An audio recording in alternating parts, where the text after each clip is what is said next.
Wikang Pilipino ay tinani. Ito ang sabitan nito masalati. Nabuklod dito ang ating damdamin. Ang ating isipan ng nangalainin.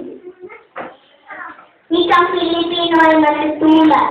Sa apos na mulit na mula sa dagat. Wikang Pilipino naglago sa hanap ng buta. Oo, pagkat ito'y mauunawaan. Nang wikang pangsasabay ito. 32 sinapuso. Nabasa na siya.